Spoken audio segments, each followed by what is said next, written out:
Me raising my voice and trying to out-intimidate you definitely shows that I'm not acting like a spoiled child. This isn't what a child would do. Wah! You don't understand your own situation. I am a 19-year-old girl.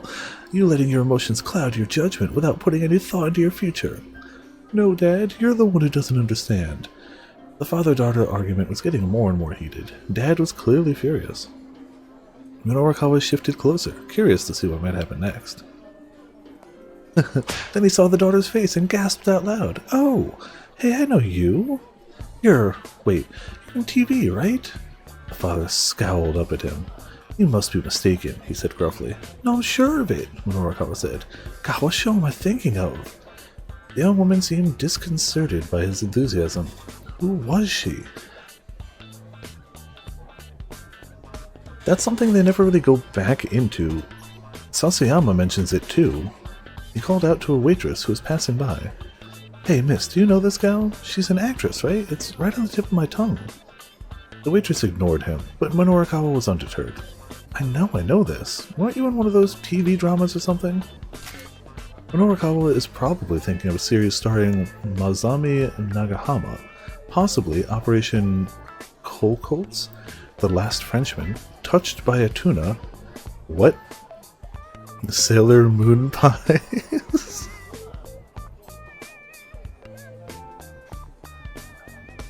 Touched by a Tuna and Sailor Moon Pies. Okay, let's be honest. I would watch Sailor Moon Pies. I don't know what it would involve. Probably moon pies in Sailor Scout outfits, and I'd watch that. All of which received high viewer ratings and are fondly remembered in the public consciousness. I'm doing pretty good. We are making a ton of trophy progress, and hopefully, holy moly, time flies by, but hopefully we'll finish all the bad ends tonight, which will let us just finish up the last stuff we need next time. We're close, we're close. Right, we're leaving, the father grumbled. He rose from his seat, radiating aggravation. Huh? The young woman said, but not wanting to hear her objection, he grabbed her by the hand and stormed out of the cafe. Hey, hold on, Minorikawa squawked. Me mentioning it doesn't change it, or not mentioning it. His plea fell on deaf ears. All he could do was watch them go, then shuffle back to his seat in disappointment. Damn it, what was her name? I should have asked for her autograph. Mumbling under his breath, Minorikawa went back to typing. So that should keep it up with Minorikawa. Yep, that brings us to the beeping, which we picked. Osawa 1230, option A.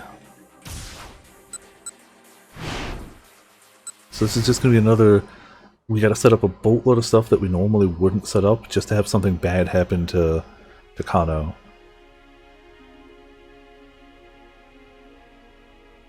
The hell out of my room. 35, option A. There is no 35, option A. I'm gonna say that means it's fine. Tama 1215, option A.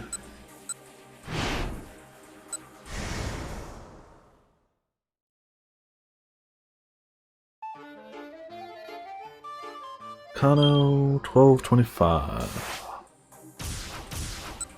Alright. How does this all affect Kano somehow?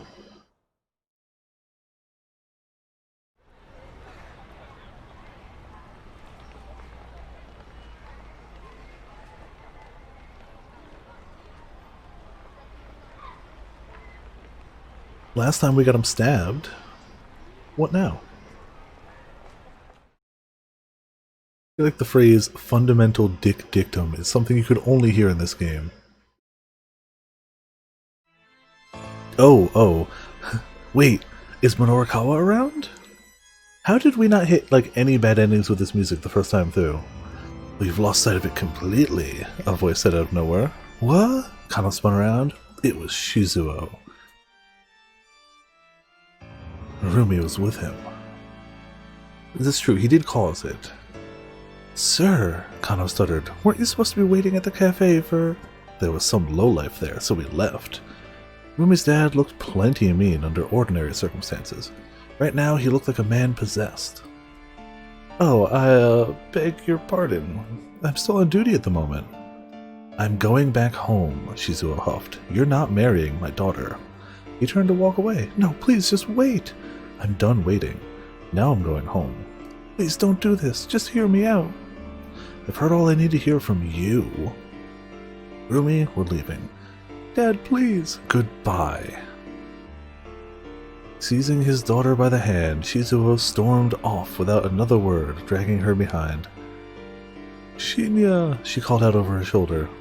Rumi! She was gone. Rumi was gone. Kano desperately wanted to go after her, but he hesitated in an agony of indecision. I can't turn my back on my responsibilities. I'm a detective. My work has to be my first priority. Going after Rumi isn't what a good detective would do. Oh, Detective Toteno, what should I do? Toteno, I... Still, the dictum echoed in his mind.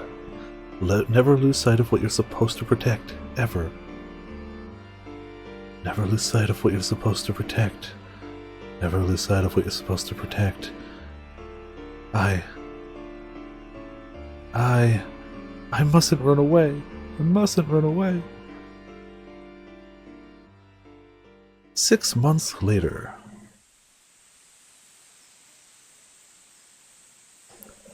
Things look okay. Kano made his way through a small corner of a vast field in the Nagano countryside. Slowly and leisurely he tilled the soil. He'd surprised himself with his own newfound enthusiasm for organic farming, learning more from Shizuo day after day.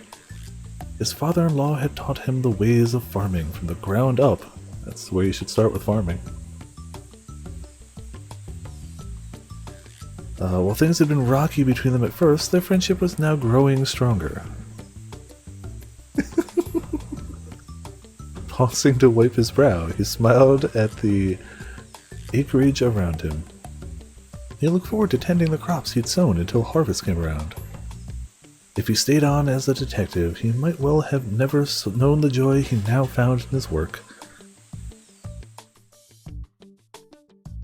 And this wasn't the only seed Kano had oh my. Oh. Oh.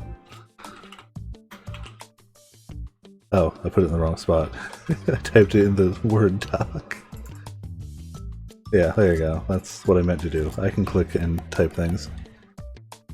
By the time harvest season came around, the new life growing within his dear Rumi's belly would be ready to celebrate it with them. Well, that's another end that's not inherently bad. We got married. Number 17. Alright, we got that though. Trophy? There it is.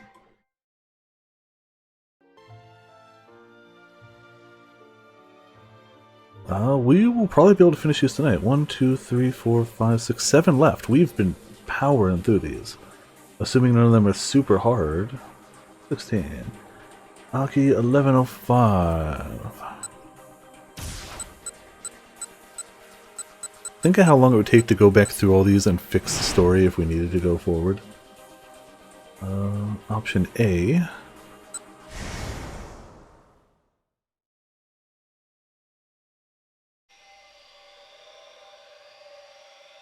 Try to get the gun away. Press the gun away.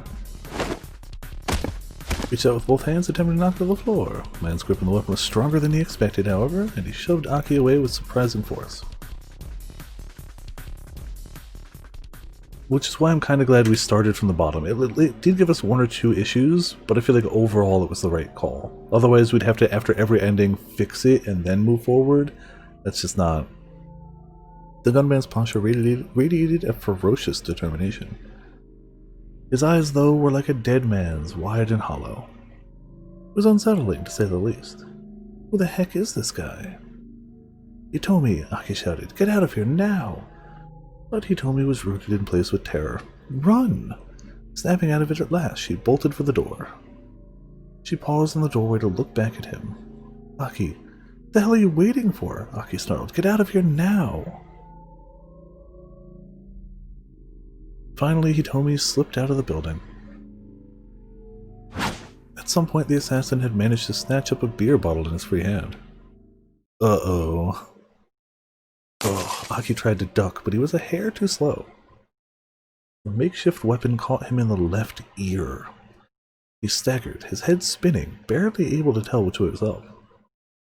His vision dimmed, but still he refused to yield. He headbutted the man in the nose as hard as he could. The assassin staggered backwards. Welp. Then all the remaining strength left Aki's body. Well, that's not the bad end we were going for, but 9's one of the ones we needed, so cool. We got it. Sorry, my nose is just tonight, and I don't know why. Beat up by the man with the cane. Alright, now we gotta go to... we're on 16? Minorikawa's path 1130. Of course.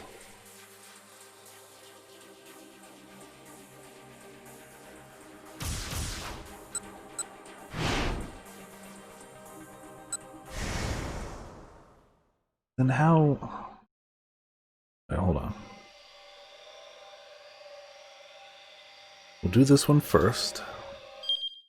So we can go over here to 1130. Choice number 1, option B.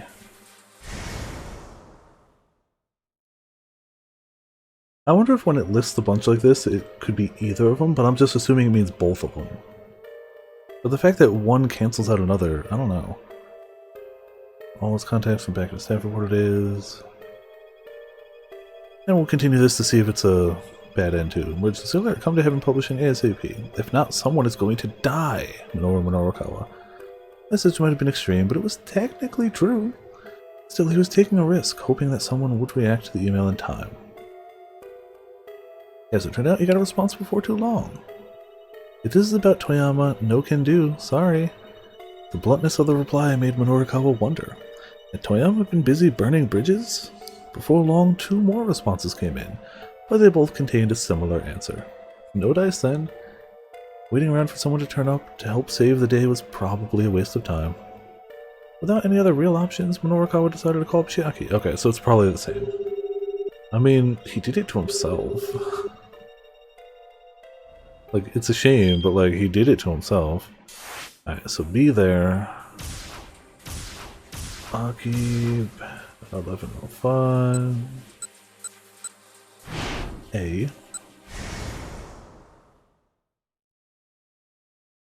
Then we'll go to Asawa at 1155.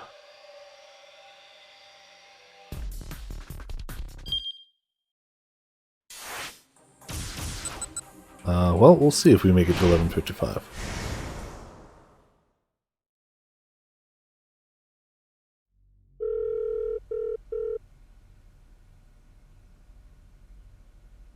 Oh, Tanaka.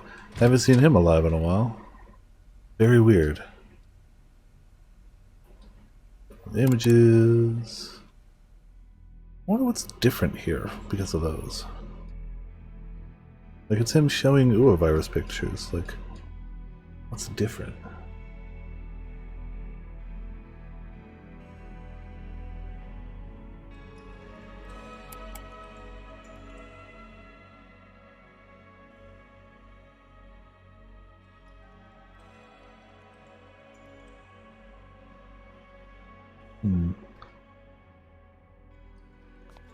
I don't remember if that's something we saw before. Golden Mark virus, think we've seen this. Yep, seen this.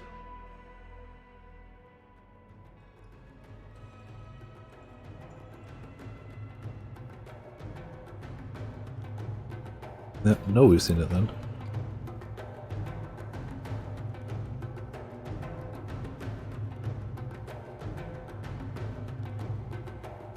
The viruses had emotions. How would they feel about their lives?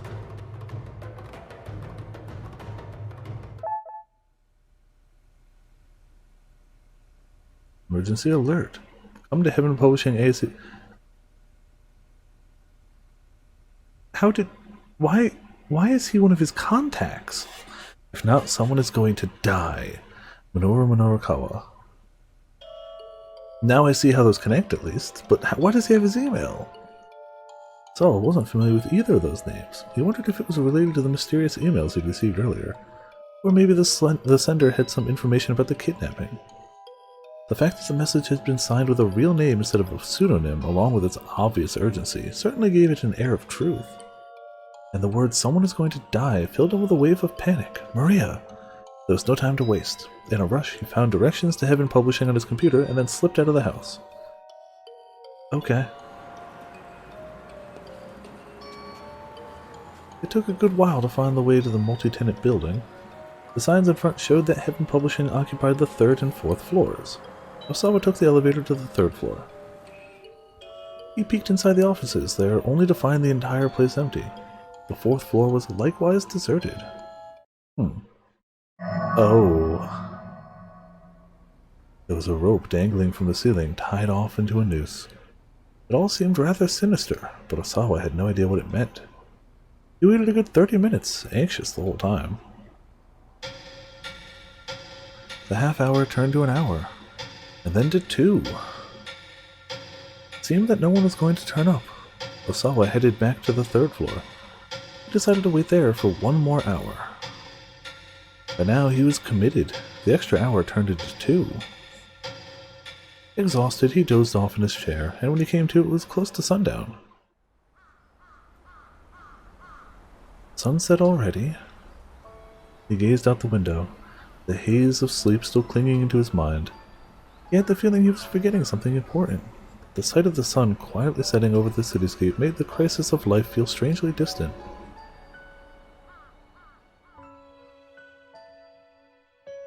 The time of peace and quiet he had longed for was right here, in Heaven Publishing.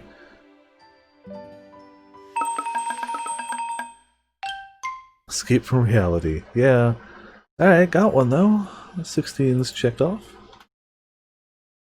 To 15, Aki's Path 1105. Option A. Check. Kano's Path 1110. Option A. Another Osawa bad end back to back.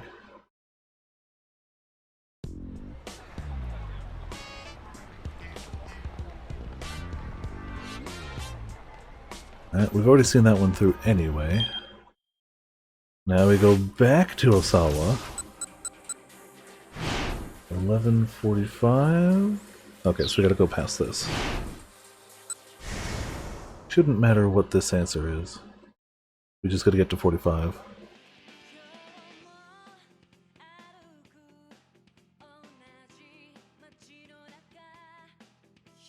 Man. Aya, at the center of everything. Like, there were so many, like, reoccurring characters that weren't technically important to the overall story. Like, realistically, she wasn't important to the story, but, like, she shows up face musically and in person for actual key events.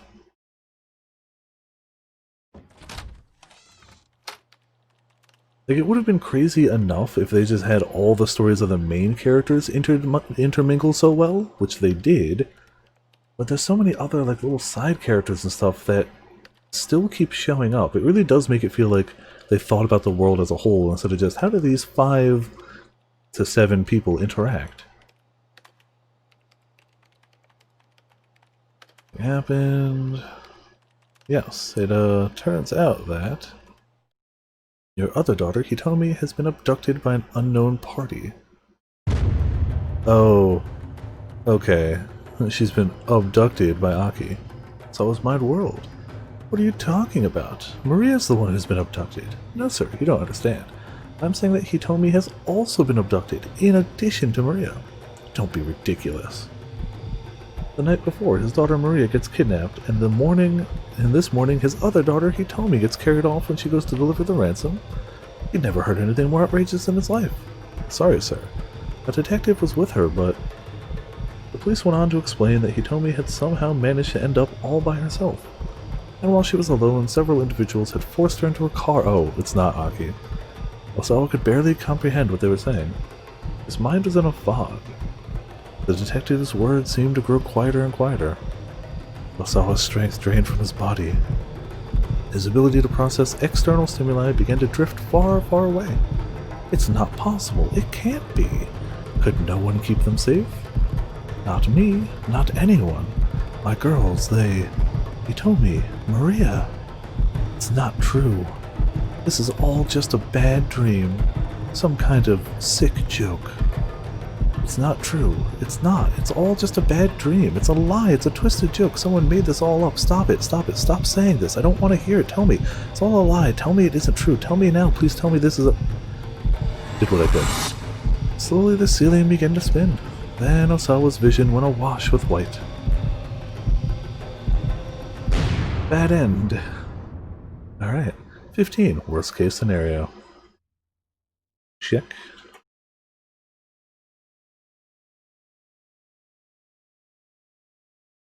Right, Minorikawa, 11:30. Of course, we can't get to 11:30 yet.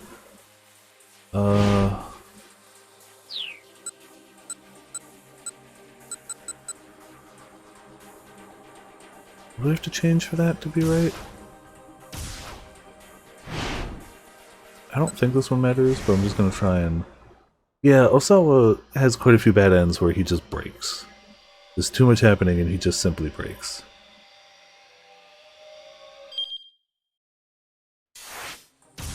So it leads him to a bad end. What do we do to stop that one? Just 5 minutes. Don't remember what stops that one. Maybe it's that one? Oh, because maybe we stop him. That's what it was. Yeah, that was the one. Because I remember hitting that one earlier. Way, way earlier, but you know. Alright, got a job to focus on. Perfect. 11:30.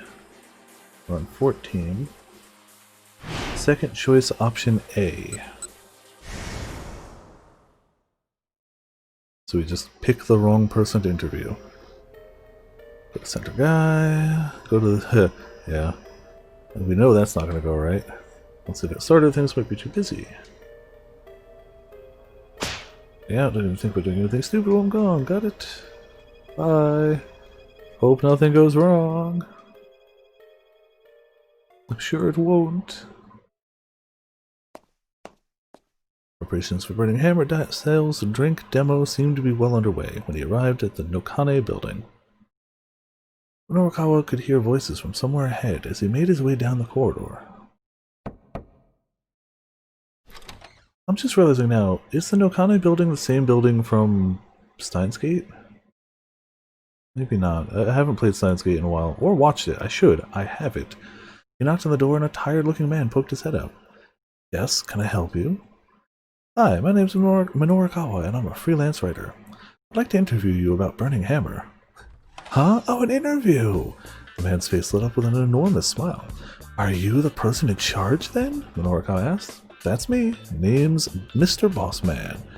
Thanks for your interest in Burning Hammer. Drink all you want and just burn those pounds away. Instant sales pitch, eh? Well, at least the guy was confident in his product. Is that tagline actually true? Minorikawa asked. The more you drink, the more you lose. Absolutely. Have a try for yourself and you'll see. Here's a... Oh, is he gonna die to Burning Hammer? Bossman produced a small bottle from his jacket pocket. It was filled with some kind of red liquid.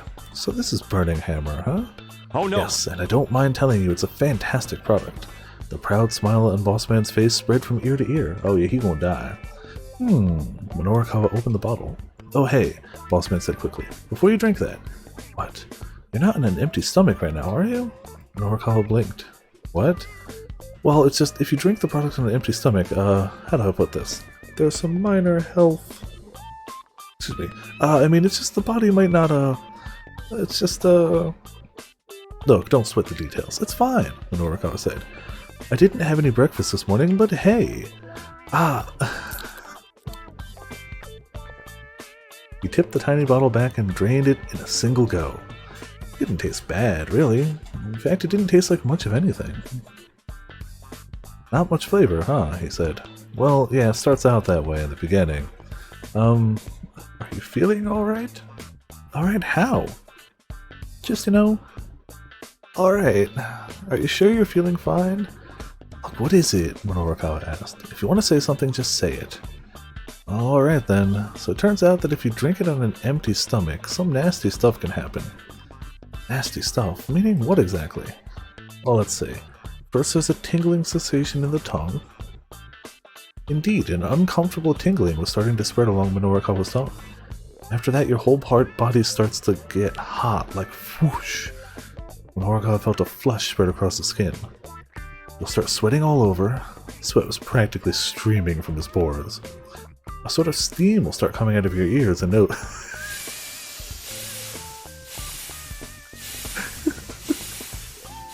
Water vapor began to gush from his ears and nostrils as if from a kettle that had reached a boil. And finally...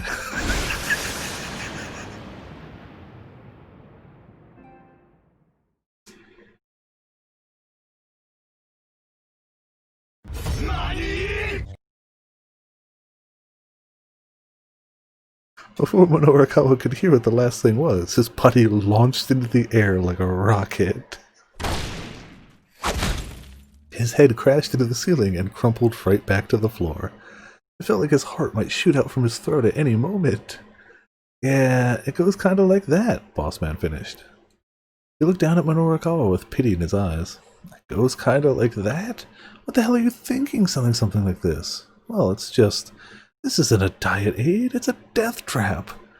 Minorukawa shuddered, his whole body racked with pain. Well, to be fair now, I did ask whether you were on an empty stomach. Go to hell, you psychopath! You can't be allowed to sell this poison. I'm taking you down. Clutching his pen as if it were a sword, Minorukawa lurched to his feet, his mind a little more than a blur. Die! He lunged for his foe. Bossman screamed. Over the course of the next 2 hours, Minorukawa chased the diet drink salesman around the building in a berserk haze. When someone finally alerted the police, it took 4 officers to subdue him. And when he finally came to his senses, in his detention cell, the 4-star General Gossip deadline had long since passed. He turned and faced the wall, muttering to himself. If only I'd eaten breakfast. Yep. That wasn't feeling the burn. Number 14 is good. That was something. That was something. 1130 Minorukawa. Second choice, option A. But go to Tama's path. Okay. So don't have to change anything, just gotta view it from Tama.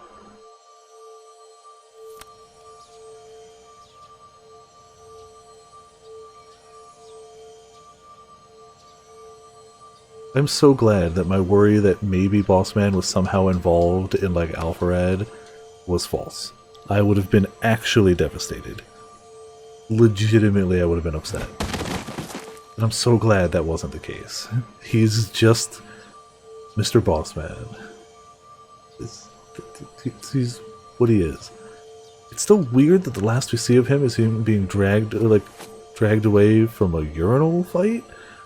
But you know, at the same time, of course that's the last we'd see of him. Of course it is.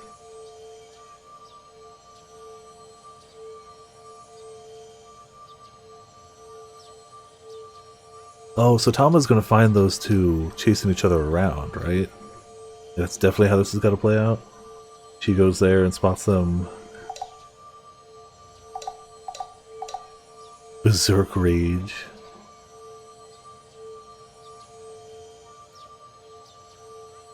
It's gotta go through all this. 3 left.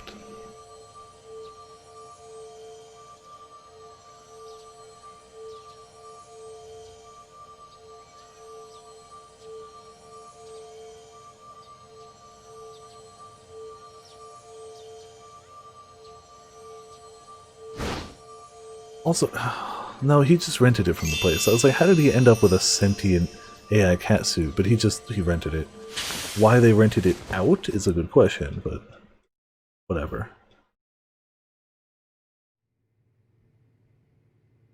From his point of view, he just rented a suit. Oh, no way that's a customer. I mean, right? She guzzles from her 2-liter bottle of iced tea. No one's gonna buy something as sketchy as this. I guess not, I agree. About the only thing I can really say about Burning Hammer is that it's spicy. Anyhow, Cherry says, wanna get something to eat? We just ate lunch. 2 lunches! I know this amazing Chinese buffet. Which means she's been there before. Which means they know her. Oh, wanna come along? Because I'm gonna dominate. Huh? Someday I plan to chow my way through every item on their menu. Before I can respond, I hear a sudden outburst in the hallway. The hell are you thinking, selling something like this? The voice sounds harsh and strained. It's quickly followed by another voice, Mr. Bossman, sounding desperately apologetic. Well, to be fair now, I did ask whether or not you were on an empty stomach. You must have given someone some burning hammer, huh? I said. Cheery nods. Yeah, maybe. That's weird. Did we really get a customer this early? Isn't the sales demo not until 1 o'clock? There are more sounds from the hallway. Cheery gets a weird look on her face. Whoa, what? What the heck? What's going on? Oh no.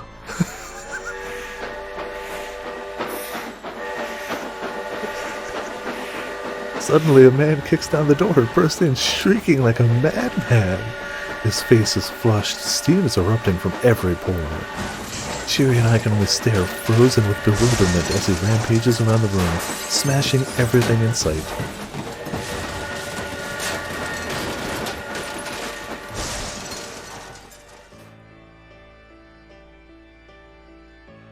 In a matter of moments, the venue is completely totaled. Then the guy simply charges back out the door. Okay, so he didn't murder them at least. No chance of holding a sales demo now. Why did this have to happen? Who was that guy? Why did he have to do this? Well, okay. I thought they were straight going to get murdered by him. It was better than I expected. Demo postponed. 12 is complete. 2 remain. Alright, number 10, Aki's Path, 1150, option B.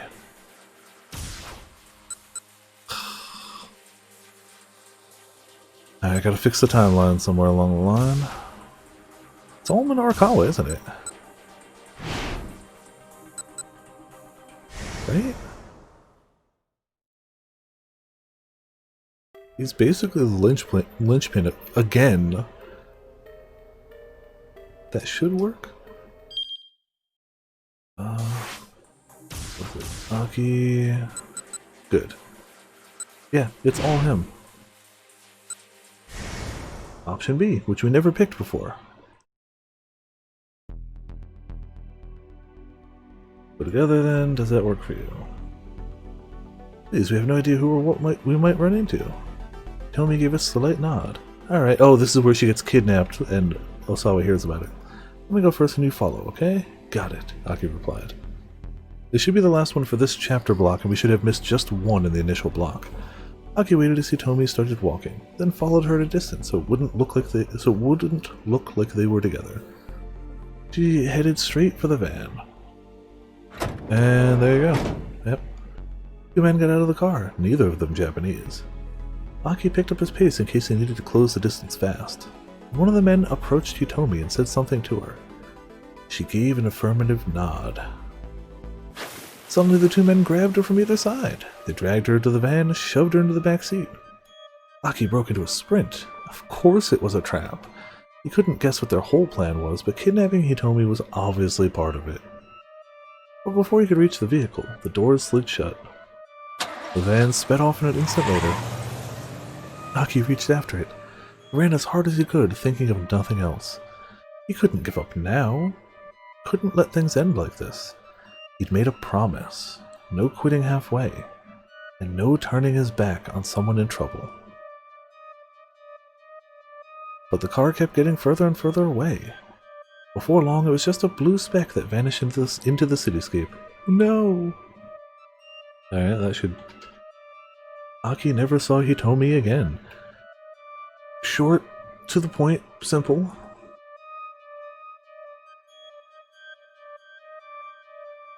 All side of the van. Trophy. Cool. Final one. Aki's Path 1030.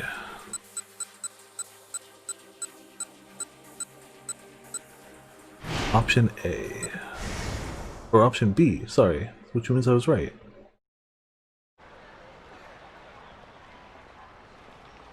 Yeah, we got B here, but that means we need Kano's Path, 1130, option B. Cool. Yeah, we are back in the OG part. We've seen both of these options, but we clearly never saw them from Kano's point of view, I guess. Ending occurs in Kano's Path at 10:35. It's gotten close enough to get a good look at the guy's face.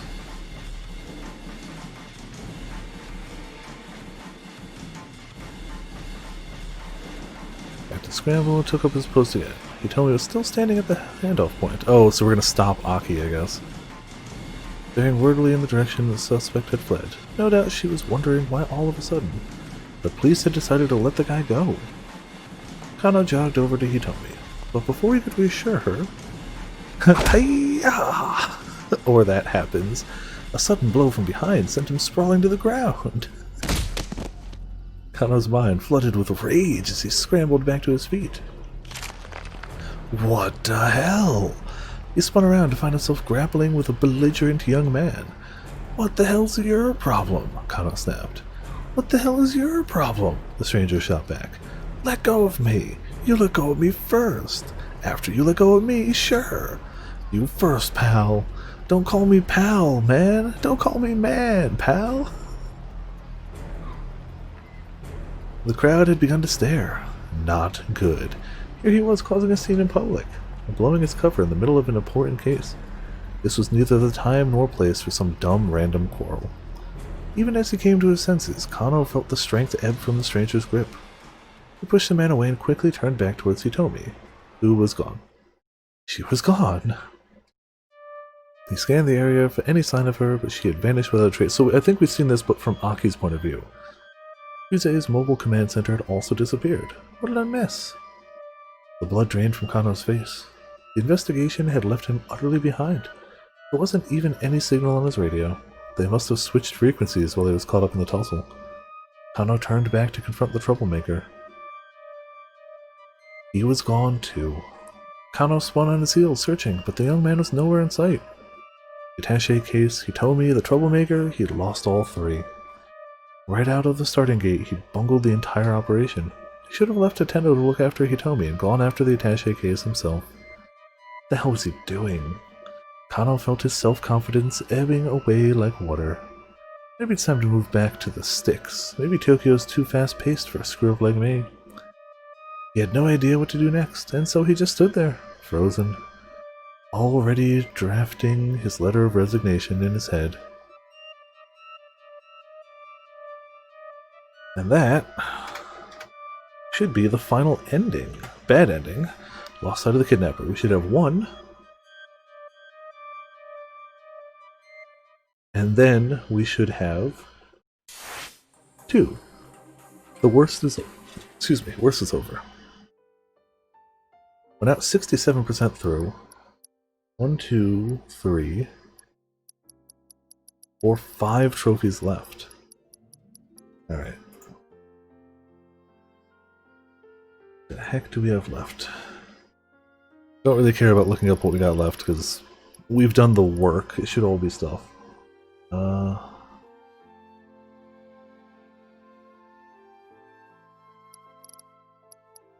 That ends.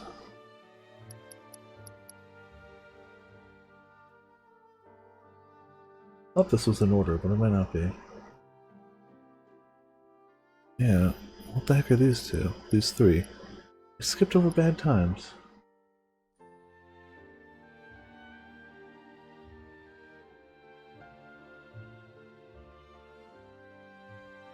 I guess they're just out of order. Hold on, give me a second. We'll see what we don't have. Clear the chapters, do the story stuff. Story stuff can't be missed, we did those. Finish Canada scenario, we did that. Do the true ending, we did that. There's a special scenario available after seeing all 85 bad ends in the main story. Reaching the true end and completing both the Suzune Canada chapters. Okay, so we have to do Suzune. May also be necessary to do both jumps in the true end and oh, so we might have to reset this. Oh no. Oh no. Yeah, I'll do that off camera. I'm gonna have to reset the entire board again. Oh man, alright. Yeah, there's a super hidden thing apparently. After completing... Oh, and then there's another one we can unlock after that. Holy crap. Some of the stuff I'd never find. Some of the stuff I'd never find. So like, okay, for the first hidden one, you have to do Suzune in Canada. We'll do Suzune next time. It may also be necessary to do both jumps in the true end epilogue. Near the end of Canada's story, there will be a jump back to Maria, and in Suzune's story, there will be a jump to Aki. So we have to reset everything, go through both of them, do both of their jumps at the end of their points. Once you've done this, a few new jumps will appear inside the blue text tips at certain points in the story. Each of these will take you to a chapter of a strange but amusing side story. And you have to go through them in order. So it adds an extra jump point to Aki's 1530, Maria's 1600, Kano's 1640, Osawa's 1640, and Aki's 1750. After you've seen all of those, bring up the timeline, select Minorikawa at 1730, select the second choice, choose option B, wait a few seconds without advancing the text, you will hear a Japanese voice with subtitles at the bottom of the screen. When you're told to turn the dial, repeatedly rotate the right analog stick, and the on-screen image will periodically become distorted. The input recognition can be a little finicky here. When done correctly, you will bring up a black screen with several pages of text. Once you read through, the trophy will unlock. Like, what? What? After completing the one I just said, so those are two separate ones. The one that unlocks the 5 chapters you have to do, then you can undo the rotate. After you do that, bring up the timeline, select Aki at 1750, go through the text until... Wait, is there a way to skip through text? I'm gonna be upset if I didn't know this. Give me a second. Give me a second. If I went this entire game complaining about how it's so hard to skip text. No, maybe not. Yep. You can skip forward through stuff you've already gone through. You can skip forward through stuff you've already gone through. You don't get the pictures, mind you, but it gets you back to a point you're looking for. I'm upset at myself now. Okay, so into the far side of the road tip, which includes a jump to the final chapter of the one 2 things ago. From there, skip to the last page, scroll back up until the X reread option lights up. The text on the screen should start with Big Joe and Flaps tumbled to the ground. From there, you can press the touchpad and use right to set the auto text advance and let the remainder of the chapter play out. At the very end, there will be a different final message with some directional words in all caps. Press those directions on the D-pad in order. You will need to do this before the screen fades to black. What are these hidden things? Like... Oh... When done correctly, you will bring up a black screen with several pages of text. Once you read through this, the trophy will unlock. You'll receive the prismatic bookmark along with the platinum trophy because it's the last one you can possibly do. You have to do those last few in order. That's insane. That's insane. I would never find those without a guide. Ever. However, even though we only have 10 minutes left, we can't start anything now. Because the Suzune chapter, which is what we have left, doesn't have... It doesn't really have... like a starting point. Or a continue point. So like, this is the logical ending point.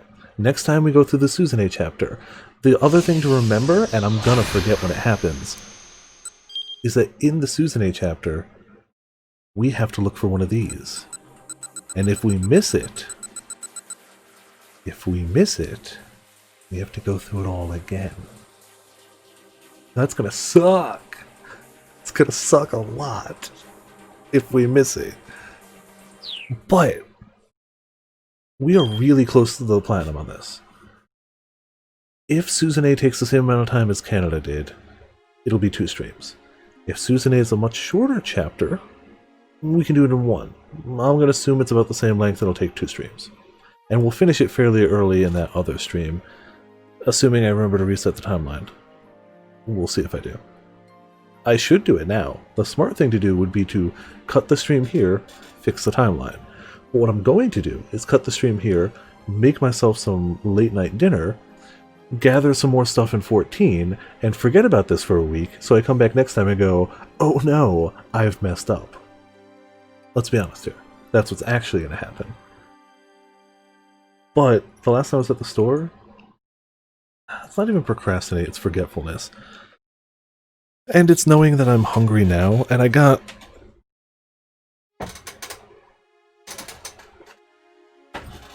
So, these like instant mac type things have been fairly good for me for late night stuff, but I'm trying... Normally the Cracker Barrel ones are tasty, but really expensive. They were on sale for the price of the regular ones, so I'm trying out heckin' Cheddar Havarti. I don't know how that's going to be, but it sounds delicious, and I am excited for this. So it's not exactly procrastinating, it's eating. So that's what I'm going to be doing. Not procrastinating, eating. Yeah, I have no idea how that's going to go. I tried one of their other weirder ones, or non-traditional ones, I guess, which was white sharp cheddar and parmesan, and that was good. I had that last week. That was good. So I have high hopes for this one too. But yeah, we're calling it here because there's not much else I can do. It's 10 minutes early, but that's kind of how it goes. Thank you all for tuning in. Thank you all for watching. Sorry for the microwave issue at the very beginning, but we didn't drop a single frame since then, oddly enough. So, you know, whatever. Tomorrow, we have my first sponsored stream. I was given a key for the... I forgot the full name of it, but it's the Game of the Year edition of Cultist Simulator. It's got a fancier term, and I forgot what they called it. But I also have 3 codes to give away for the full edition as well. So not only will I be playing it for the first time, I will have codes to give away to people. So yeah, they are Steam codes. I don't have any for any other system. I know it's on more than just Steam, but it's only Steam codes, so that narrows it down a bit. But still, we'll be giving away 3 codes for the full game tomorrow, which is really cool. It's the first time a company's been like, hey, want to play our game? Want a free copy? Want to give out some copies? That's really cool. Tuesday... did I decide Tuesday was GU? I think I said Tuesday was World this week. I'm feeling like more trophy progress. Yep, Tuesday is World Peace. Oh, I said PC. I'm going to change that. I meant PS4. I said PC, but it was wrong. I'm sorry. And it says Wednesday's Fall Guys PC. It's not. Wednesday we're going to be trying to continue more of that Divinity 2 playthrough. That was a lot of fun, and I don't want to let it sit for too long, so Wednesday we're going to do more of that. Thursday is still edgy vampire game with potions. Friday, Saturday, Sunday is going to be the Path of Exile League. Mint has chosen my League starter. They haven't said I can't tell anyone, but I kind of just going to leave it as a surprise for now, even though it won't really come into its own until like Act 4. But yeah, we'll go with that. I feel like day 1 I'll still type it, like what it's going to be, but still. That's the plan going forward. We got the next few days kind of all set.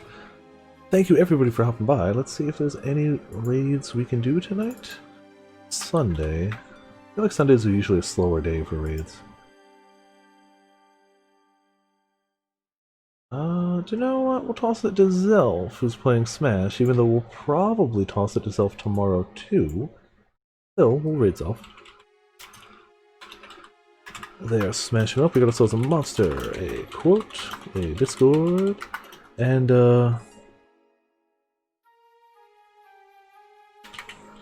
He might actually be with all the dead. bad ends we were going for, that one just makes sense. And of course, here is our good old-fashioned raid message. Thank you everybody for coming by. Been a great night. This has been Viper of Viperland. I'll see you all next time.